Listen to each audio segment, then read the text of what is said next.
Assalamualaikum warahmatullahi wabarakatuh.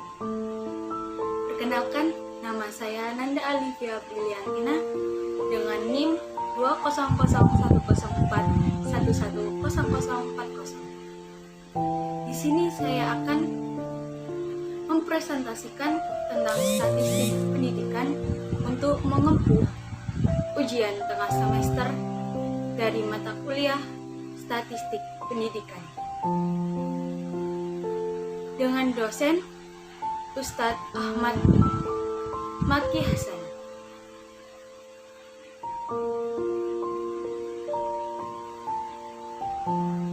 Di sini yang pertama saya menjelaskan tentang pengertian statistik. Secara etimologis, istilah statistik berasal dari bahasa Yunani. Status atau dalam bahasa Inggris state yang artinya negara. Pada mulanya, istilah statistik diartikan sebagai kumpulan bahan keterangan data, baik yang berwujud angka atau data kuantitatif maupun yang berwujud bukan angka atau data kualitatif. Dalam kamus bahasa Inggris, kita akan menjumpai istilah statistics dan statistik. Statistik sendiri yang bermakna ilmu, sedangkan statistik bermakna kumpulan angka yang tersusun dalam lebih dari satu angka. Oleh karena itu, dalam kamus bahasa Indonesia, istilah statistika dan statistik berbeda. Statistik adalah ilmu, sedangkan statistik adalah kumpulan angka yang tersusun lebih dari satu angka. Berdasarkan hal tersebut, pengertian statistik dapat didefinisikan menjadi beberapa bagian lain. Yang pertama, ada statistik adalah ilmu yang mengumpulkan, mengorganisasi, menyajikan, menganalisis, dan menginterpretasikan data menjadi informasi untuk membantu pengambilan keputusan efektif. Yang kedua, definisi statistik tersebut dimaknai dengan kegiatan statistik. Mengenai kegiatan statistik mencakup 4 hal, yaitu A. Pengumpulan data, B. Penyusunan data, C. Pengumuman dan pelaporan data, D. Analisis data. Yang ketiga, statistik merupakan metode atau cara yang digunakan peneliti untuk mencapai tujuannya yang disesuaikan dengan penggunaan ilmu dari statistika tersebut.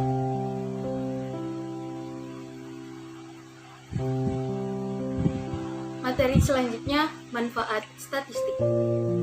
Manfaat statistik dalam bidang pendidikan atau bagi perguruan tinggi, yaitu data statistik digunakan untuk dasar perencanaan pendidikan, alat pengendalian atau kontrol dalam pelaksanaan dasar evaluasi akhir.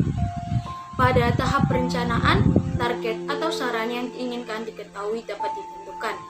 Contohnya seperti jumlah mahasiswa, misalnya 1.500 orang, yang mengikuti mata kuliah statistik dapat digunakan untuk mengetahui rata-rata nilai siswa.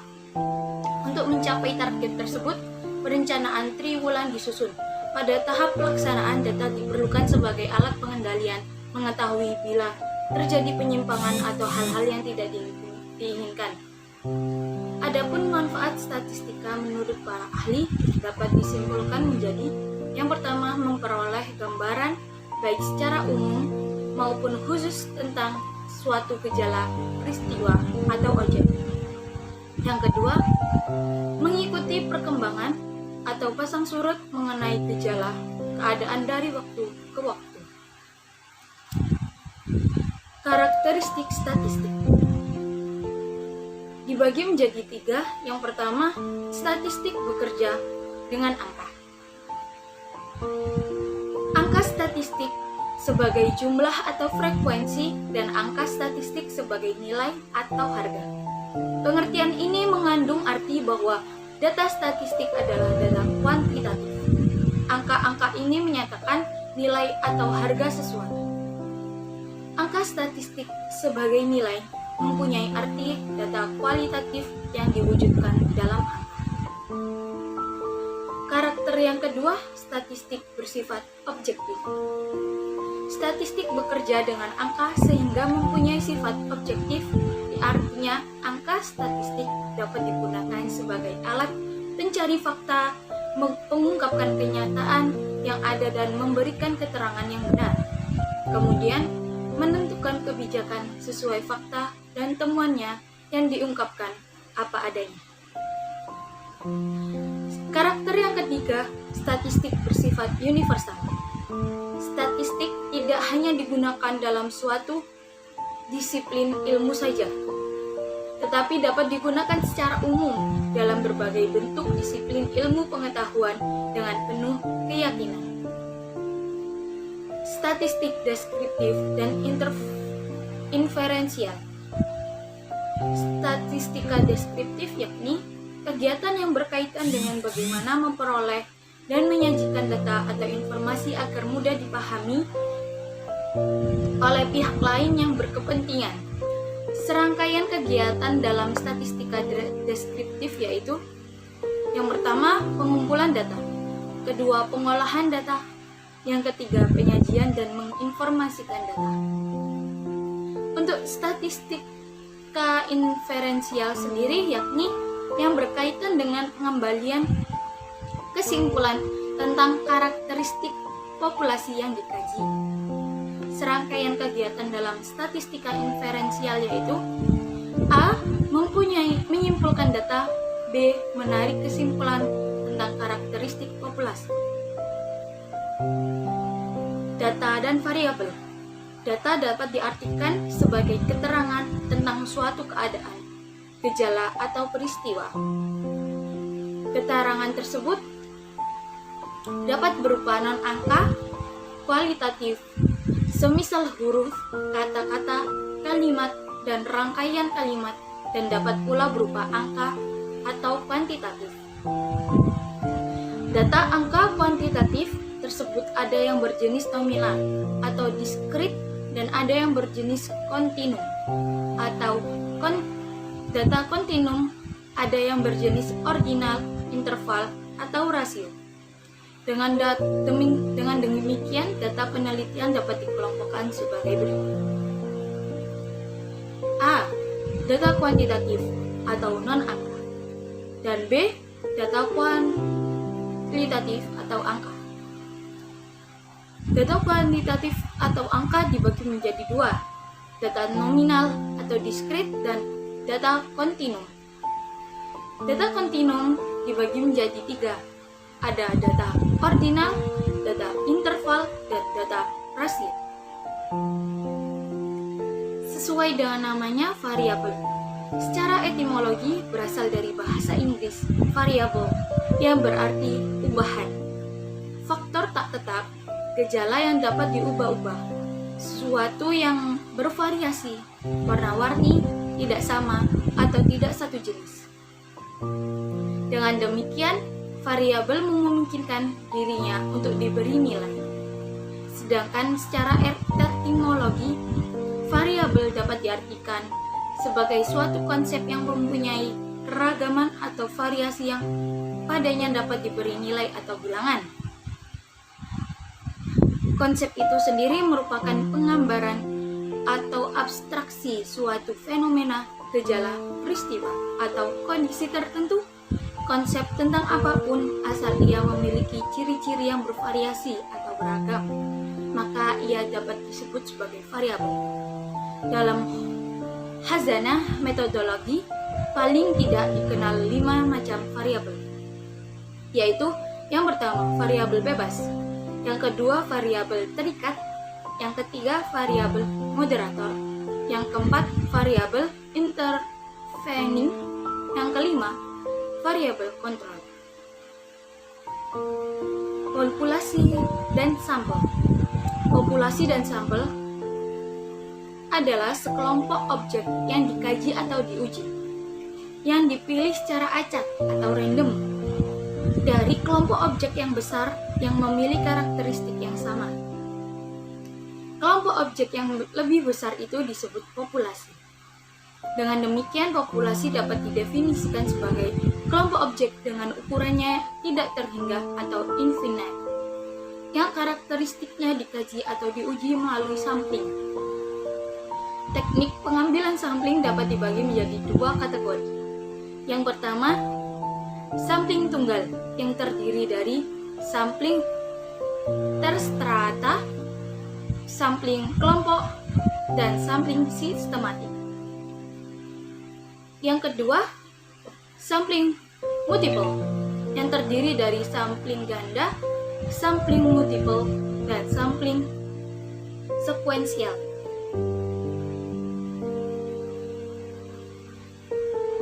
Materi selanjutnya tentang distribusi frekuensi. Kata distribusi atau distribution berarti penyaluran, penyebaran, dan pencarahan. Sedangkan frekuensi berarti kekerapan, keseringan, atau tingkat keseringan. Dalam statistik, distribusi frekuensi dapat diartikan sebagai penyebaran tingkat keseringan kemunculan suatu data atau variabel, baik data nominal maupun kontinum dalam sebuah tabel. Data ini lazimnya telah disusun secara berurutan berdasarkan kelas interval agar mudah dibaca dan dipahami. Inilah yang disebut tabel distribusi frekuensi. Tabel distribusi frekuensi memiliki sejumlah komponen penunjang, yaitu kelas interval, titik tengah, tepi kelas, frekuensi kumulatif kurang dari, dan frekuensi kumulatif lebih dari.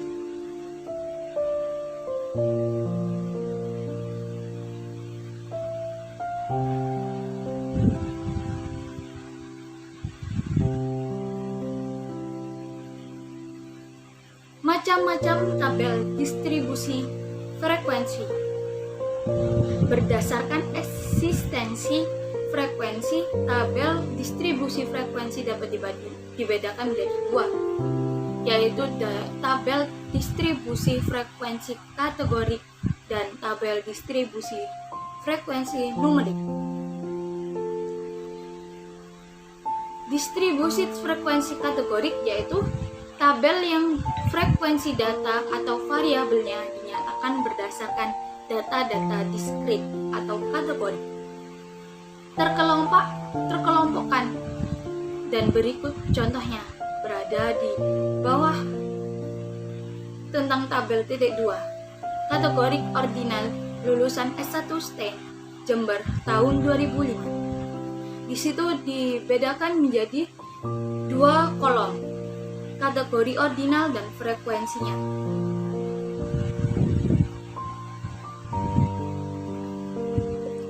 Lalu tabel yang kedua yakni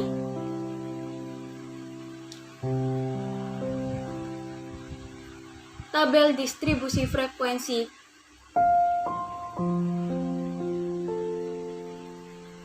numerik, yaitu tabel yang frekuensi datar variabelnya dinyatakan berdasarkan data-data kontinum.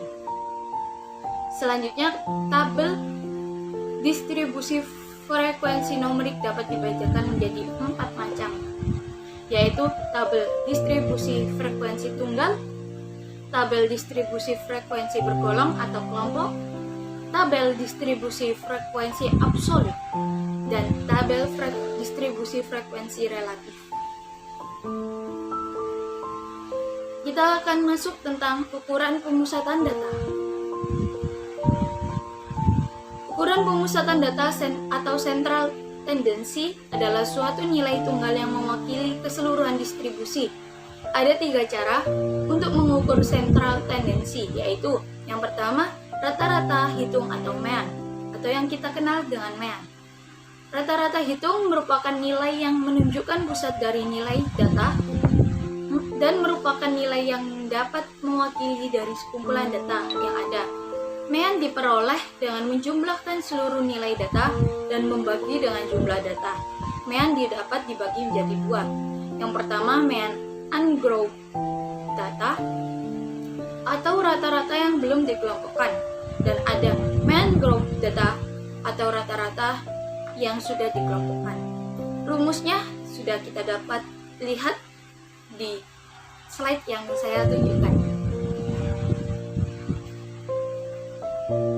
yaitu X sama dengan jumlah X per N. Itu untuk yang mean ungroup data. Rumus mean group data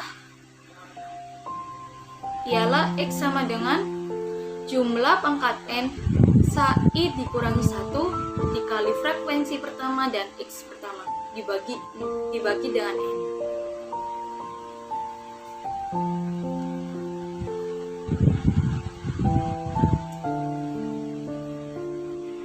Yang kedua yakni median. Median adalah nilai pusat yang terletak di tengah-tengah kumpulan data. Jika kelompok data tersebut diurutkan mulai dari yang terkecil atau X1 sampai yang terbesar atau Xn, sama halnya dengan mean. Median pun dibagi menjadi dua. Ada median ungroup data dan median group data. Median ungroup data atau yang belum dikelompokkan, langkah pertama mencari letak median dengan rumus N tambah 1 dibagi 2. Kalau median group data atau yang sudah dikelompokkan, rumus untuk mencari letak median yaitu median sama dengan tepi batas bawah ditambah S per frekuensi kelas median dikali interval. Yang ketiga, modus. Modus didefinisikan sebagai bilangan yang paling banyak muncul atau bilangan yang frekuensi kemunculannya paling besar dari suatu susunan data. Modus terbagi menjadi dua. Yang pertama modus ungroup data dan modus group data. Untuk data yang belum terkelompok, nilai modus adalah nilai yang dengan frekuensi terbanyak. Kalau untuk data yang sudah terkelompok, langkah awal mencari letak modus dengan cara melihat kelas yang memiliki frekuensi terbanyak, maka di kelas tersebutlah letak modus. Nilai modus untuk data berkelompok diperoleh dengan rumus modus sama dengan tepi batas bawah ditambah dengan selisih frekuensi kelas modus dengan frekuensi kelas sebelumnya dibagi dengan D1 plus D2 dikali interval. Kita memasuki materi tentang ukuran penyebaran data.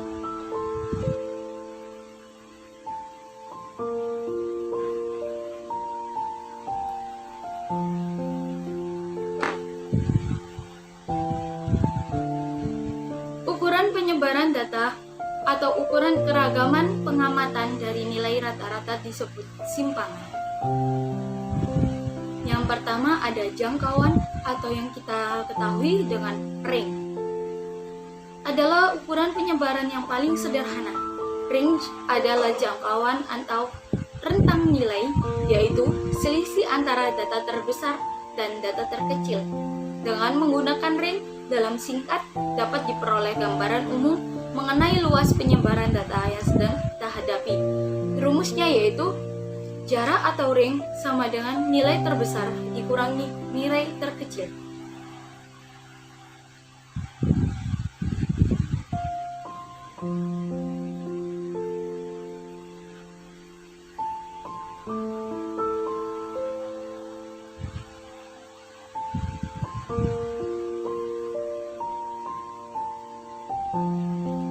Rata-rata.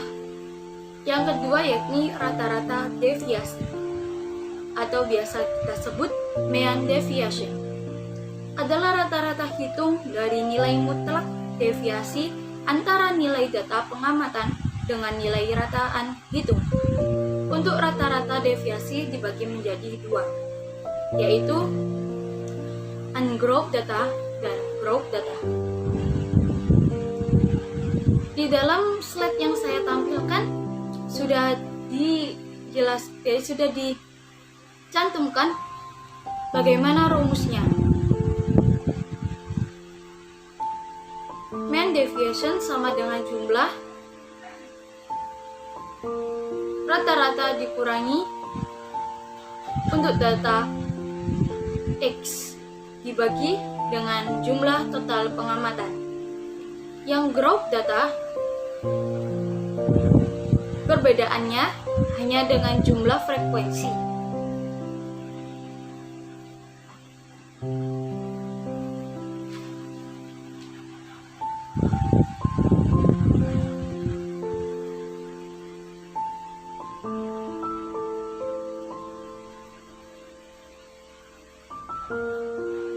Yang ketiga yakni variance adalah sebuah ukuran penyebaran yang menunjukkan standar penyimpanan atau deviasi data terhadap nilai rata-ratanya.